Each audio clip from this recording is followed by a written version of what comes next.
आप देख रहे हैं TNB।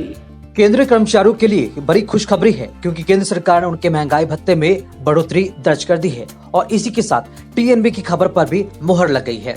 जी हां, केंद्र सरकार ने लगभग 1 करोड़ से अधिक कर्मचारियों और पेंशनरों को 1 जनवरी से देय महंगाई भत्ते में 4% की वृद्धि की सौगात दी है। गुरुवार को हुई केंद्रीय कैबिनेट की बैठक में DA/DR की दरों में 4% की बढ़ोतरी पर मुहर लगी है। TNB भी लगातार इस खबर को प्रमुखता से दिखा रहा था और यह अंदेशा भी लगा रहा था कि इस बार केंद्र सरकार केंद्रीय कर्मचारियों को बड़ा तोहफा होली के पहले दे सकती है और वाकई में होली से पहले केंद्रीय कर्मियों के लिए ये बहुत ही बड़ी खुशखबरी है। इस वृद्धि के साथ ही DA की मौजूदा दर 46 से 50% पर पहुंच गई है। नियम है कि DA की दर 50% के पार होने पर वेतनमान और अन्य भत्तों में भी बढ़ोतरी हो जाती है। इसके बाद केंद्रीय कर्मचारी संगठन भी सरकार पर 8वें वेतन आयोग गठित करने का दबाव डाल सकते हैं। अब ये समझिए कि केंद्रीय कर्मचारियों की कितनी बढ़ेगी सैलरी। अगर किसी कर्मचारी का मूल वेतन 18,000 रूपए है और DA में 4% की बढ़ोतरी होती है तो महंगाई भत्ता 50% हो जाएगा। इस हिसाब से उसके वेतन में हर माह लगभग 720 रूपए बढ़ जाएंगे, यानी कि DA की कुल राशि 9,000 रूपए होगी।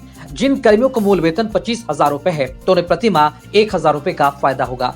50% के हिसाब से उनका DA 12,500 रूपए हो जाएगा। जिस कर्मी की बेसिक सैलरी 35,000 रूपए है तो उसे प्रति माह 1,400 रूपए ज्यादा मिलेंगे। 50% के हिसाब से उसका DA 17,500 होगा। ऐसे कर्मी जिन्हें 52,000 रूपए की बेसिक सैलरी मिलती है, DA बढ़ोतरी पर उन्हें हर माह 2,080 रूपए से ज्यादा का लाभ होगा। 50% के हिसाब से DA राशि 26,000 हो जाएगी।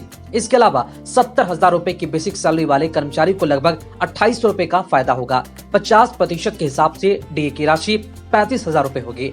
किसी कर्मचारी की सैलरी अगर 85,500 रूपए है तो 50% DA के हिसाब से उसे 3,420 रूपए का इजाफा होगा। वहीं 50% के हिसाब से वह राशि 47,750 रूपए हो जाएगी। DA की दर 50% होने के बाद 1 लाख रूपए की बेसिक सैलरी वाले कर्मियों के खाते में हर माह 4,000 रूपए से अधिक की बढ़ोतरी होगी। 50% के हिसाब से DA राशि 50,000 रूपए हो जाएगी। पिछले कई वर्षों से केंद्रीय कर्मियों के DA में 4% की बढ़ोतरी होती रही है। इस साल जनवरी में भी DA की दरों में 4 से 5% तक की वृद्धि हो सकती है। अगर ऐसा होता है तो कर्मियों की सैलरी रिवाइज होगी।